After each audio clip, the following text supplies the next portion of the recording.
crêpeuses de chignon. Bienvenue sur la petite chronique de Spyro le Dragon. Aujourd'hui, on va tester un smartphone de chez Xiaomi. En effet, ça ne me semblait pas envisageable de parler de Xiaomi pendant plusieurs jours d'affilée, et ensuite de ne plus jamais parler d'eux, et notamment de leur cœur de cible, de leur cœur de métier, le smartphone. C'est grâce au smartphone que la marque s'est fait connaître, c'est grâce au smartphone qu'elle progresse le plus, et c'est grâce au smartphone qu'elle inquiète le plus les géants du secteur. Je tiens à remercier chaleureusement TomTop pour cette donation. TomTop, vous vous en souvenez, c'est ceux qui m'avaient envoyé la montre chinoise qui avait eu quelques petits problèmes. Donc vous voyez, ils ont tenu leur parole, ils ont été cohérents avec eux-mêmes. Ils m'avaient dit qu'ils m'enverraient un objet par mois, et en dépit du fait que le premier objet qu'ils m'avaient envoyé n'était pas terrible et qu'il a bien fallu que je l'évoque, eh ben, ils m'en ont pas voulu plus que ça, et ils ont continué à m'envoyer des produits. Donc aujourd'hui, on va tester ce Xiaomi Redmi 2A. Grâce à eux, merci beaucoup messieurs de chez TomTop, c'est tout à votre honneur. Allez, c'est parti pour le test. Allez, c'est parti. Donc évidemment, la première chose qu'on remarque, c'est que Xiaomi, fidèle à sa politique, nous présente un emballage minimaliste, sobre, avec un carton brut de fonderie à la Samsung. C'est très joli, le petit logo de Xiaomi est en haut à droite. C'est à l'arrière évidemment qu'on a le plus d'informations, hein, puisque sur les côtés il n'y a strictement rien. C'est presque exclusivement tout marqué en chinois, donc je vais passer très vite là-dessus, c'est pas très intéressant. On peut voir quand même la fiche technique, la fonctionnalité. Donc a priori, hein, ce téléphone c'est le Redmi 2A, une version cheap du Redmi 2, qui était déjà lui-même un smartphone d'entrée de gamme. La particularité de ce téléphone, c'est que en dépit de son prix serré, il est compatible 4G. Alors on y reviendra là-dessus parce qu'il y a des choses à dire. Et bien sûr 3G et GSM. Le processeur central, c'est un quad-core à 1,5 GHz, mais c'est pas un Mediatek, c'est un processeur maison. Je sais plus quel est le nom du fabricant, je crois que c'est un truc comme Litech. Je mettrai le nom en incrustation sur la vidéo parce que j'ai un doute, faut que j'aille vérifier. On a un écran IPS de 4,7 pouces, mais par contre je ne connais pas sa résolution. C'est pas marqué, même chose, je le mettrai en surimpression quand je serai allé me renseigner un petit peu plus. La batterie fait 2200 mAh, ce qui devrait être plus que correct compte tenu des performances contenues de ce smartphone. On a 1 Go de DDR3. L'appareil photo fait 8 mégapixels à l'avant et 2 à l'arrière et 2 mégapixels à l'avant. On est sur de l'Android 4.4, donc KitKat, mais avec la surcouche donc MIUI, qui est vraiment la grosse particularité de ce smartphone. Hein. La surcouche logicielle est très éloignée de celle d'un Android pur. On aura bien sûr l'occasion d'y revenir quand on va allumer le téléphone. Donc on a de la 4G, de la 3G, de la 2G, mais apparemment on est très loin d'être en full fréquence. Je pense que seule une des 3 fréquences 4G par exemple est prise en charge par ce téléphone. Donc on y reviendra, mais je pense que c'est pas un smartphone que je conseillerais à quelqu'un qui se connecte, qui a envie de se connecter beaucoup en 4G ou même en 3G, hein, puisque ce sont plutôt les fréquences chinoises qui sont dans ce smartphone. Alors certaines fréquences sont communes avec la France. Je crois que il doit y avoir une seule fréquence pour la 3G sur les 3 ou 4, je sais plus, qui sont disponibles en France, et une seule pour la 4G sur les 3 qui sont actuellement dispo. Et en plus, c'est pas la fréquence en or à 800 MHz, c'est la 2100, je crois. Donc grosso modo, partout où il y a de la 4G 800, vous n'aurez pas de 4G du tout sur ce smartphone, il faudrait être sur une antenne qui émet en 2100. Et c'est pas forcément celles-là qui sont les plus nombreuses. Enfin bref, je pense que si vous êtes dans une grande ville, ça posera pas trop de problèmes, mais à la campagne, faites attention. Voilà, je pense qu'il fallait l'évoquer. Alors, oui, la résolution de l'écran elle est marquée là, c'est bien, je vais pas avoir besoin d'aller vérifier. 1280 par 720, donc c'est un écran 720p. On peut mettre des cartes micro SD jusqu'à 32 Go, donc là pour les besoins du test j'en ai mis une de, je sais plus si c'est 8 ou 16 Go, je crois que c'est une 16 Go que j'ai mis. Voilà, on a une lettre de notification, un GPS avec boussole, le Bluetooth 4.0, l'appareil est compatible WAP, je sais pas pourquoi ils ont marqué ça, je veux dire, qui va encore sur le WAP aujourd'hui? Plus personne, mais c'est peut-être un truc qui fonctionne encore bien en Chine, je sais pas. Voilà, donc il y a une prise jack 3,5 mm qui est compatible avec la FM, la radio FM. Donc pour un smartphone quand même qui s'affiche entrée de gamme, il y a quand même déjà pas mal de fonctionnalités. Et notamment la 4G qui est plutôt une bonne surprise. C'est pas quelque chose qu'on s'attend forcément à trouver sur un téléphone estampillé bas de gamme. Voilà. Le petit certificat d'authenticité qu'on avait déjà vu sur la batterie et qui ici est là pour éviter les, je pense non plus cette fois-ci le danger d'un produit non conforme, mais tout simplement les contrefaçons, puisque en Chine les contrefacteurs n'hésitent pas à contrefaire d'autres marques chinoises quand elles commencent un petit peu à bien marcher. Voilà, donc je pense qu'on a fait le tour de l'emballage et de la fiche technique inscrite dessus. Maintenant on va faire l'unboxing. C'est parti! Voilà, donc ça s'ouvre façon iPhone. Essayez de ne pas faire tomber le téléphone sur le trottoir devant les gens qui font la queue, ce serait bien. Voici le smartphone, directement. Il n'est pas dans un sachet ni rien, il est simplement posé comme ça sur la boîte. C'est un peu bizarre, mais bon, ils ont mis un film de protection avec la petite languette là sur le côté pour le défaire. Donc je pense que c'est bien protégé. Ils ont même d'ailleurs protégé l'objectif de l'appareil photo. Bon, tout ça, on va y revenir, on va enlever les protections, regarder le téléphone dans le détail, mais observons d'abord ce qu'il y a d'autre dans la boîte. Ici, il y a une petite languette qu'on soulève, et là-dedans, on a la documentation. Donc on peut y jeter un petit coup d'œil, je vais essayer d'ouvrir ça sans le bousiller, ce serait bien. Hop, voilà, donc voilà, c'est ça, on a la notice d'utilisation, ça j'imagine que c'est la carte de garantie, ouais, c'est ça.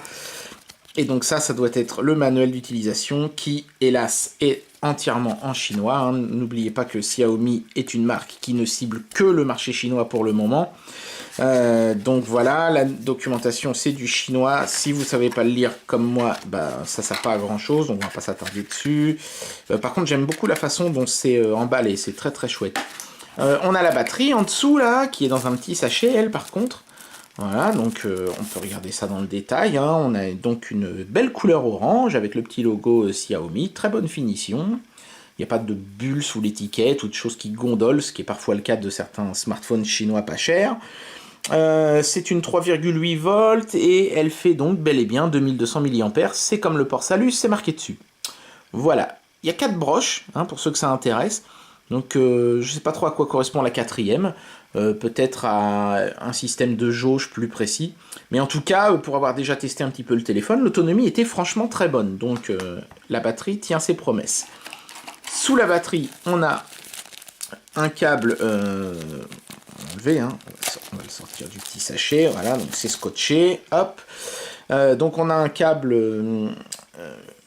micro USB. Et c'est exactement le même que ceux qu'on avait déjà pu voir chez... notamment la Powerbank, à une exception près, c'est que cette fois-ci, c'est plus un petit éclair, mais juste un tiret sur ce cordon. Donc en fait, ça signifie que c'est pas juste un câble pour recharger, mais aussi pour transférer les données. On a toujours la même qualité avec la petite prise caoutchoutée de l'autre côté.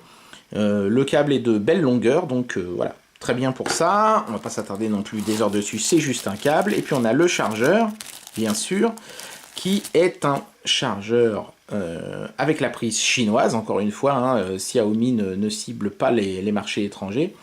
Il y a une sorte de plastique qui est collé dessus, alors je vais peut-être l'enlever parce que du coup on voit pas très bien ce qu'il y a d'écrit en dessous.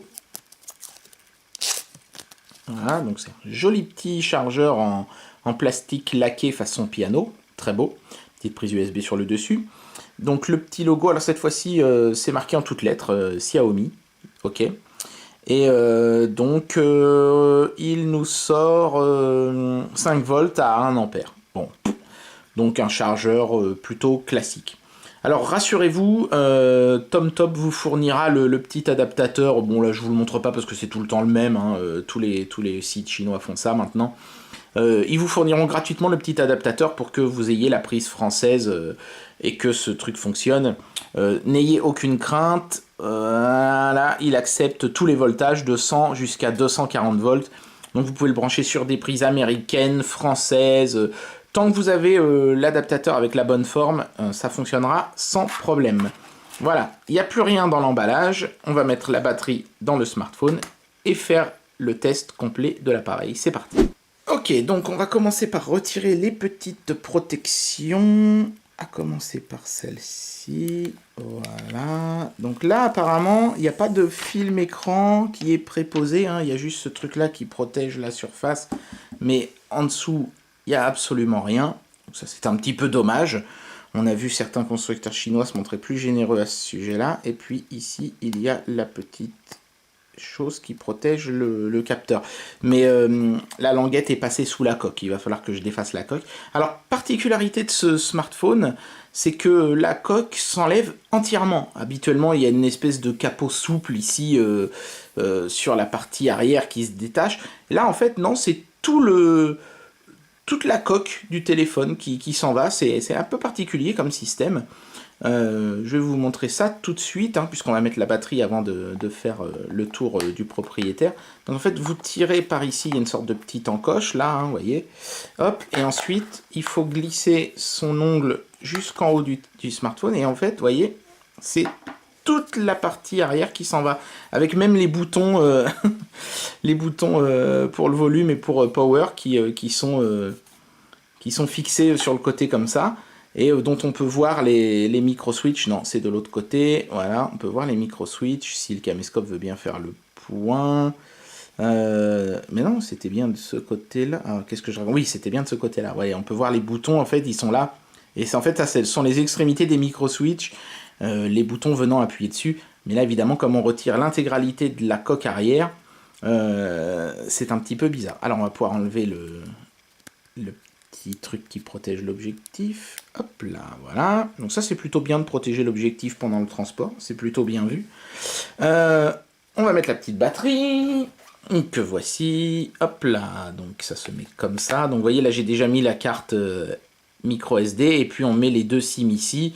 Sachant que toutes ces opérations-là ne peuvent pas être faites quand la batterie est en place. Ce qui évite de corrompre sa carte mémoire ou de provoquer des problèmes de réseau avec les cartes SIM. Donc ça, c'est plutôt bien vu.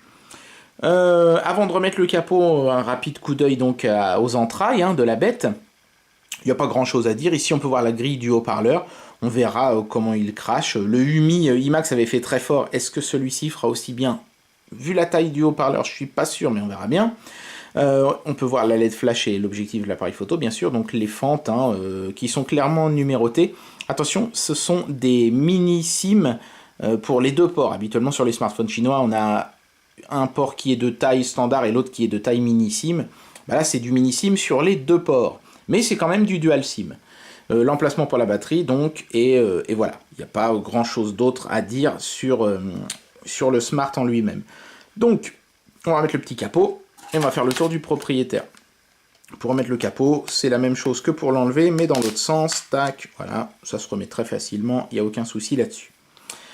Alors, d'abord, on est en face d'un produit qui est très joli. Les finitions sont clairement les meilleures que j'ai jamais vues sur un smartphone chinois, en dépit du fait que ça manque un petit peu de matériaux premium et que c'est tout du plastoc, ça n'en demeure pas moins un très très bel appareil. La texture du plastique est vraiment géniale, c'est la même que celle qu'on avait sur la manette Bluetooth qu'on avait déjà testée. C'est vraiment super agréable, c'est presque du pot de pêche, mais c'est bien. En plus, ça ne prend pas du tout les traces de doigts. Donc là, on a vraiment un très très très très beau plastique de très très belle finition. Et en plus, avec un effet métallisé qui est vraiment réussi. C'est très beau. Il y a rien à dire, c'est vraiment très beau. Le logo Xiaomi est chromé, ainsi que les boutons sur le côté, ici. Donc, petit tour du propriétaire de chaque face. Donc, sur l'écran, sur la face avant, on a donc notre écran de 4,7 pouces en 720p. On a l'appareil photo ici de 2 mégapixels, les capteurs de luminosité et de proximité qui sont très très très bien cachés, c'est à peine si on peut les distinguer. La grille du haut-parleur qui fait un peu penser à celle d'un iPhone. Et en bas, on a 3 boutons sensitifs pour menu, accueil et retour. À savoir que la lettre de notification se trouve en fait derrière le bouton accueil. Voilà, voilà ce qu'on peut dire sur la face avant, pas grand chose, hein, donc je sais pas si c'est du Gorilla Glass ou un truc comme ça, c'est pas spécifié nulle part, donc je vais pas me prononcer là-dessus, mais en tout cas l'écran est très joli.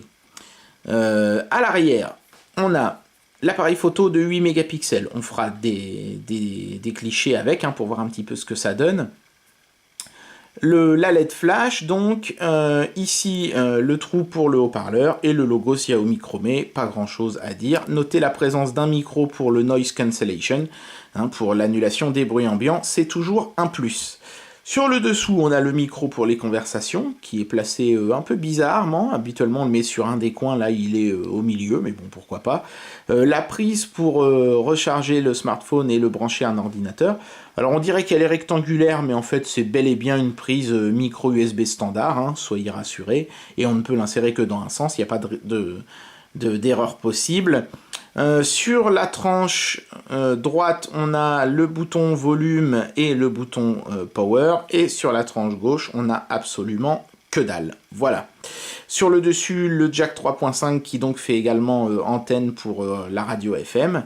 Et voilà, vous avez un aperçu complet de ce petit smartphone. On va pouvoir maintenant le mettre en route. Allons-y. Voilà, donc d'abord le logo Xiaomi apparaît, hein, avec marqué en dessous mi.com. Le caméscope il fait le point sur son propre reflet, merci quand même. En bas, au bout d'un moment, ça marque Powered by Android, parce que j'imagine que MIUI va peut-être, ou fait peut-être déjà d'ailleurs des smartphones sous d'autres systèmes, je sais pas. Moi j'ai toujours cru qu'ils étaient exclusivement Android, mais bon, est-ce qu'après ils ont prévu une porte de sortie, j'en sais rien. Voilà, et on va attendre un petit peu pour voir le temps de boot. Voilà, donc ça boot quand même relativement rapidement, hein, en dépit du fait qu'on est sur un smartphone entrée de gamme. Ici, on arrive sur le lock screen, avec des petits effets visuels, vous avez vu, pour l'horloge et tout ça. C'est très basique, hein, il y a juste une petite flèche en bas pour nous dire de glisser vers le haut pour déverrouiller. C'est très appleien, hein, sauf que chez Apple, il faut déverrouiller vers la droite, je crois. Autre chose qui est très appelienne, c'est la façon dont s'affichent les icônes, hein, l'iconographie en haut. La batterie, c'est une espèce de petite barre comme ça. Ça fait plus penser à du Apple qu'à du Android. En tout cas, au moins sur la page d'accueil. Ici, on a des petites fonctionnalités comme l'appareil photo directement accessible. Donc, je vais glisser vers le haut et déverrouiller. Voilà, et donc évidemment, la grande particularité de ce smartphone, ça va être son interface graphique, qui est très proche de celle d'Apple, tout en gardant quelques petites spécificités Android. Et la première d'entre elles, vous la voyez tout de suite, c'est la possibilité de mettre des widgets sur l'écran d'accueil. Chose qu'on ne peut pas faire sur iOS, en tout cas pas encore. Pas au moment où je fais ce test. Donc on est sur une interface qui est fluide, qui est très fluide même, très agréable, en dépit du fait que le processeur qui équipe ce téléphone est très modeste, mais ça fonctionne très bien. Donc déjà, à ce niveau-là, on ne peut pas dire Xiaomi a fait du bon travail d'optimisation. La deuxième particularité qui frappe évidemment, ce sont les icônes, hein, qui ne sont pas du tout celles d'Android stock. On a notamment, on voit bien, hein, c'est très flat design à la Apple, hein, évidemment. Avec une petite touche lollipop quand même par moment, hein, mais les icônes sont toutes de la même forme, elles sont toutes normalisées, etc. Ceci étant dit, quand vous installez des applis, la façon dont le cadre est géré est meilleure que sur les autres smartphones que j'avais pu tester jusqu'à présent, puisque l'icône est en fait un peu réduite en taille, ce qui évite qu'elle se retrouve biseautée quand elle s'affiche sur le launcher. Elle est réduite en taille et le cadre est donc plus grand que l'icône en elle-même. Donc ça, c'est plutôt bien vu. Mais néanmoins, toutes les icônes sont normalisées avec un cadre derrière. Il y a des gens qui aiment, il y en a qui préféreraient qu'on laisse les icônes tranquilles. Moi, je suis plutôt d'ailleurs de ceux-là. Je préfère que les icônes s'affichent telles qu'elles sont supposées être et pas telles que le launcher du constructeur a envie de les afficher lui. Mais bon, c'est quand même bien fait, c'est fait avec goût, c'est fait avec élégance et il n'y a aucun problème là-dessus. La qualité de l'écran est très bonne, hein, même si c'est que du 720p, du fait qu'on est sur du 4,7 mégapixels, donc un peu plus petit que ce qu'on a l'habitude de voir habituellement, ça passe plutôt bien. On est très proche, hein, de ce qu'on aurait sur un iPhone 6, l'iPhone 6 ayant quand même un petit avantage puisqu'il est en 750p, alors qu'ici on est que, entre guillemets, en 720p. C'est un petit chouïa moins dense, mais je suis pas sûr que vos yeux verront la différence, hein. Voilà, et alors donc la plus grosse particularité de ce launcher par rapport à Android, c'est la disparition totale, pure et simple, du tiroir d'application. C'est-à-dire que quand vous installez une appli, elle se met sur le bureau, et vous pouvez la déplacer, mais vous ne pouvez pas aller la cacher dans une autre interface. Il n'y a pas cette deuxième couche derrière qu'on a sur tous les autres smartphones Android habituellement. Là, on est vraiment sur, comme chez Apple, vous installez une appli, elle se met sur le bureau, et puis après, c'est à vous d'aller la cacher dans un dossier si vous n'en voulez pas, par exemple. Mais elle sera toujours accessible depuis le bureau, quoi que vous fassiez. Donc là, c'est exactement la même chose.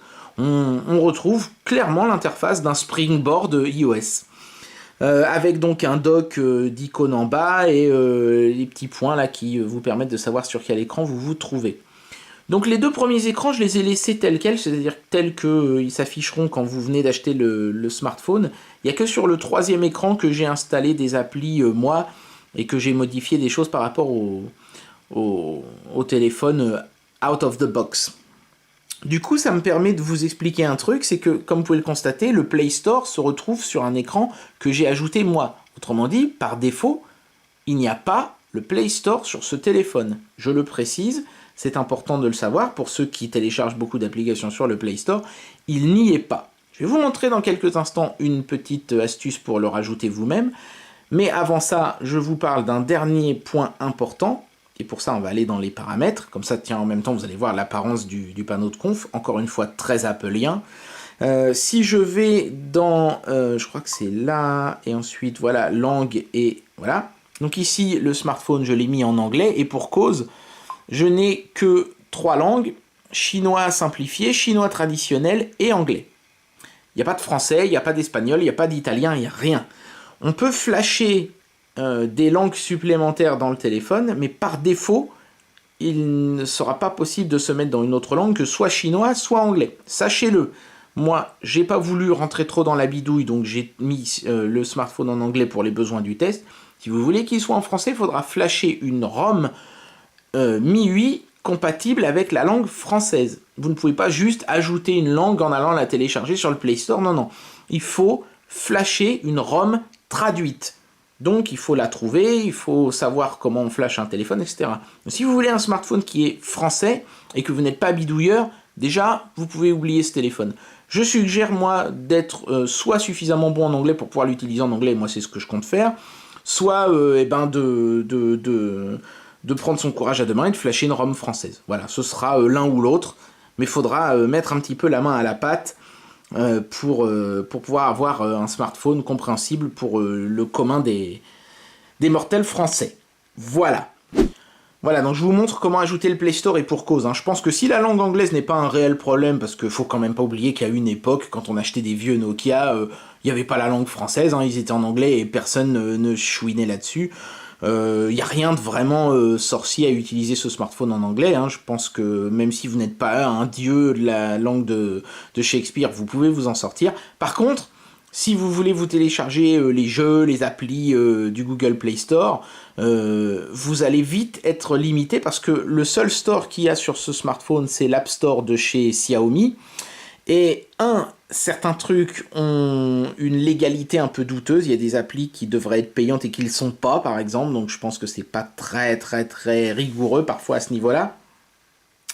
Et deux, il n'y a clairement pas autant de choix que sur le Play Store. Faut pas se voiler la face. Donc je vous montre cette petite astuce-là. Et ensuite, on verra un petit peu dans le détail ce qui est déjà intégré dans le téléphone. Et ensuite, on fera bien sûr un test de performance vis-à-vis des choses que j'ai rajoutées moi. Donc, vous lancez l'App Store de Xiaomi. Vous allez arriver sur une interface qui, encore une fois, fait penser à l'App Store d'Apple. Cherchez pas, clairement l'inspiration de Xiaomi est à chercher du côté de la pomme croquée. J'appuie sur la loupe qui se trouve ici en haut à droite, je tape Google. Voilà, avec un E à la fin c'est mieux. Hop là, vous voyez le clavier aussi, c'est un clavier chinois, mais bon ça par contre vous pouvez très facilement installer d'autres claviers que celui de Xiaomi. On est quand même sur Android et on a quand même accès à tous les claviers du store. Donc ici, il vous dit qu'il n'a rien trouvé si ce n'est le clavier Google que vous avez déjà d'installer. Mais si vous cliquez en fait sur Search From, alors c'est marqué Baidu en chinois, vous appuyez ici, toc, vous allez voir que la première appli dans la liste, voilà, c'est cette icône rouge avec le G de Google et le petit bug droid d'Android.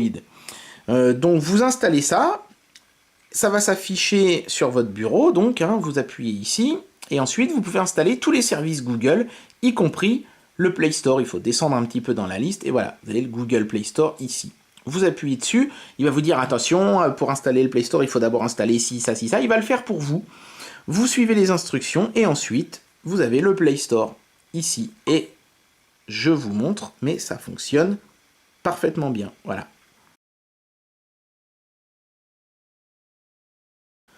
Voilà, donc je vous suggère de faire un rapide coup d'œil des logiciels qui sont préinstallés par le fabricant. On va commencer par l'appareil photo, parce qu'en général, c'est quand même quelque chose d'assez intéressant. Donc on n'est pas du tout sur l'interface Android habituelle, mais encore une fois, on est plutôt sur un truc qui ressemble à du iOS, hein, avec une interface extrêmement épurée. On accède aux options en glissant vers la gauche. On retrouve aussi l'interface qu'on avait dans l'application de la Xiaomi Yi. C'est normal, hein, puisque c'est le même fabricant et que a priori il utilise donc les mêmes codes visuels. On a des filtres façon Instagram. C'est très bien fait. C'est très simple, presque simpliste même, mais ça fonctionne très bien. Et la qualité des clichés est somme toute assez bonne. Je vais vous en montrer quelques-uns. Voilà, donc je vous laisserai seul juge de ça.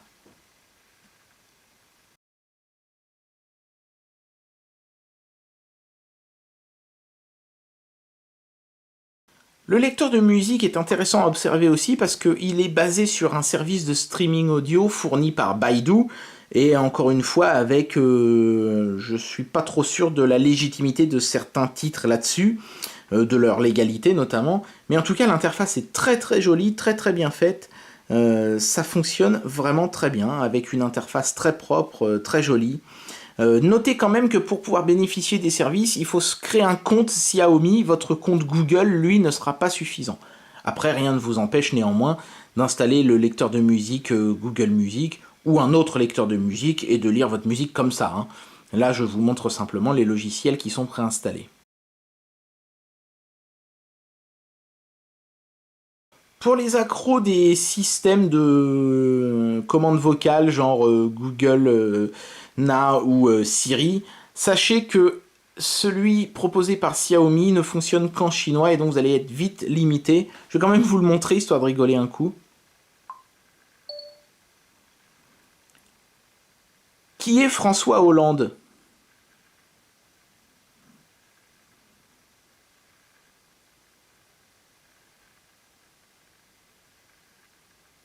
问题不会答，我也没办法。猜猜你还要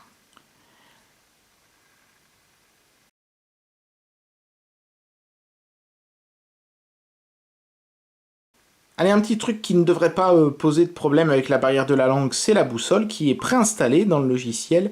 Et donc vous le savez, hein, le sud est quelques degrés décalé par rapport à l'axe de la caméra. Et là, on n'est pas trop mal, même si je pense qu'il me met un tout petit peu trop le sud, un petit peu trop à l'est.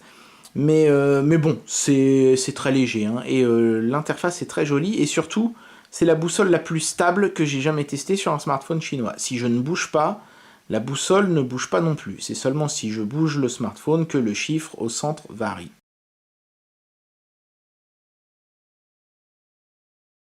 Voilà, donc les résultats du benchmark tombent un petit peu comme un couperet de guillotine, puisque forcément les chiffres sont pas extraordinaires du tout. En single core, on s'en sort pas trop mal quand même, puisqu'on est un tout petit peu en dessous de ce que ferait un Galaxy S4. On est entre le S3 et le S4, j'ai envie de dire, donc c'est pas non plus désastreux. Mais c'est en multicore par contre que les valeurs sont très mauvaises, puisque on tournait presque autour de 4000 sur un UMI Max, et là on est qu'à 1150. Mais bon, c'est le prix de l'utilisation de ce fameux processeur. Alors je vous disais Lead Tech, en fait c'est un Lead Core, vous voyez, à 1,5 GHz. Et Lead Core, en fait, c'est un fabricant qui fabrique quasiment exclusivement pour Xiaomi des processeurs.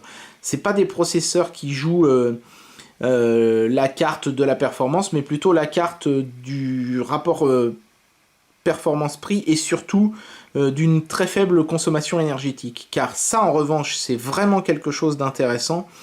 Ce smartphone consomme très peu. L'autonomie est la meilleure que j'ai jamais vue sur un smartphone chinois pour le moment, malgré le fait que la batterie ne fasse que 2200 mAh. Donc Xiaomi a fait le choix du processeur modeste, mais peu gourmand en énergie. Et je pense que c'est une bonne idée, parce que sur des smartphones qui veulent pas se la jouer haut de gamme, il faut pas négliger des choses comme l'autonomie. Parce que c'est toujours frustrant d'avoir un truc qui ne tient qu'une demi-journée. Là, je pense qu'on peut facilement faire 2 jours avec une batterie comme ça.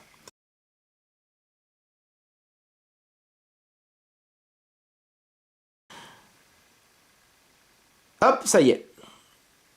Ça a mis quoi, 3 secondes? Et parfois, ça va même tellement vite qu'à peine l'application s'affiche que j'ai déjà le fixe. Et en plus, regardez, on chope vraiment beaucoup de satellites. Et on a un fixe 3D et la précision va très vite devenir excellente. Donc à ce niveau-là, franchement, rien à dire de la part de Xiaomi. Excellente puce GPS. On peut tout à fait se servir de ce smartphone comme d'un GPS d'appoint.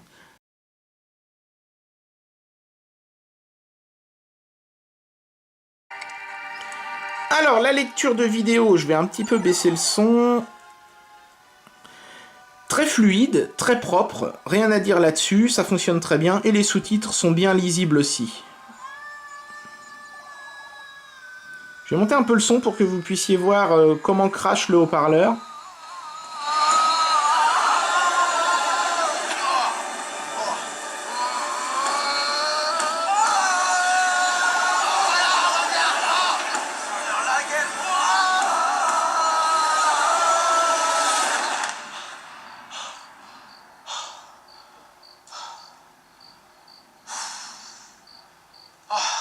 Wake up after the first fall.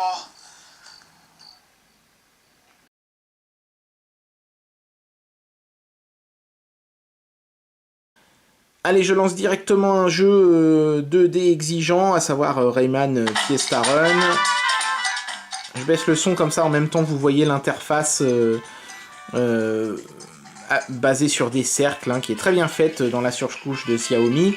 Et on va se lancer tout de suite une petite partie. Alors, ce jeu fonctionne toujours mieux, je trouve, sur du 720p que sur du 1080. Donc, en dépit d'un processeur pas terrible, je pense que les perfs vont être pas si mal en fin de compte. À noter aussi que l'écran affiche de très très belles couleurs et un taux de contraste vraiment sympa. Les noirs sont très profonds pour du LCD, donc là on est pareil sur du 720p certes, mais il y a eu encore une fois un souci dans le choix des composants et dans leur qualité. Vous voyez? Comme quoi, hein, là les performances du jeu sont très bonnes, c'est fluide, alors que sur le Umi qui avait un octa-cœur top moumoute, ça ramait. Mais là, je pense que c'est parce qu'on est sur du 720p. Donc, choisir un écran qui n'est pas forcément toujours méga ultra bonne résolution peut être un moyen de pas trop qu'on voit en fait que ça ramouillerait si la résolution était plus forte. Et là, je m'adresse un petit peu à Apple et à leur dual-core. Oui, c'est fluide, mais enfin, en même temps, à part sur le 6+, la résolution de vos écrans, elle n'est pas pharaonique, les gars. Sur de la 3D basique, hein, ici je joue à Smash It, aucun problème de fluidité, ça fonctionne très bien. Là j'ai mis les graphismes en high et je ne constate pas de ralentissement, à part peut-être une fois de temps en temps une très légère baisse de framerate, mais c'est à peine perceptible, donc c'est peut-être même moi, c'est peut-être même mes yeux qui me jouent des tours. Mais c'est parfaitement jouable, fluide et agréable. Alors on va jouer à un jeu où la 3D est beaucoup plus complexe, hein, en l'occurrence Flashout 3D 2. Hop. J'ai mis les graphismes au maximum avec l'anti-aliasing et tout, et on va voir ce que ça donne. Donc évidemment, comme vous pouvez le constater, là le framerate est forcément beaucoup plus bas. Les limitations du smartphone se dévoile déjà un petit peu plus. Ça reste quand même jouable, on peut jouer, c'est pas impossible de voir ce qui se passe à l'écran, mais bon, on n'a pas la fluidité d'un smartphone haut de gamme non plus, c'est évident.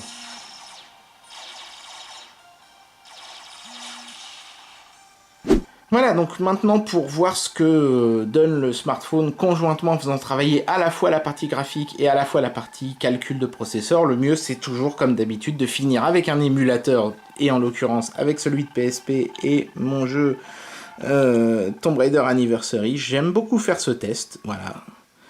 Donc on va voir ce que ça donne en jeu, mais je m'attends pas du tout à des miracles. J'ai tout laissé par défaut les réglages, hein. J'ai pas mis les graphismes à fond ni rien, je suis pas non plus un salaud. Ça aurait été absurde sur un téléphone premier prix comme ça. Bon, comme ça de prime abord ça a l'air d'aller. Mais je me fais pas d'illusions, je suis à peu près sûr que ça va être à la limite de l'injouable. Attention. Ouais, comme je m'y attendais, hein.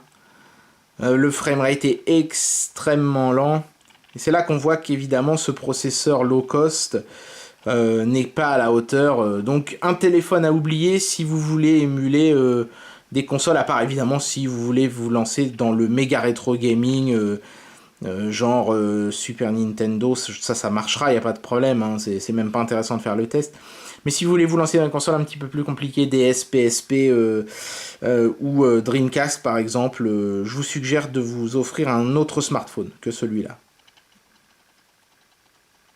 Et bien voilà, c'était le test de ce Xiaomi Redmi 2A, un smartphone hein, qui joue clairement la carte de l'entrée de gamme, du smartphone pas puissant, mais qui fait tout ce qu'on lui demande et qui le fait bien, avec une bonne stabilité et surtout avec de bonnes finitions. On est vraiment avec un produit qui inspire la qualité et le souci de la finition. Et ça fait plaisir, en particulier pour des smartphones chinois à bas prix. Aujourd'hui il fait un petit peu moins chaud, donc moi je vais aller faire un petit tour dehors avec ma petite famille, on va aller bouffer, et je sais pas trop ce qu'on va faire après, j'ai bien envie d'emmener mon gamin au parc d'attractions, tiens. Donc voilà, faites comme moi et profitez du beau temps, mais n'oubliez pas non plus de regarder mes vidéos, abonnez-vous à la chaîne. Attention, hein, si vous le faites pas, je le saurai, et je sais où tu habites toi là-bas à gauche. Allez, à bientôt, tchuss!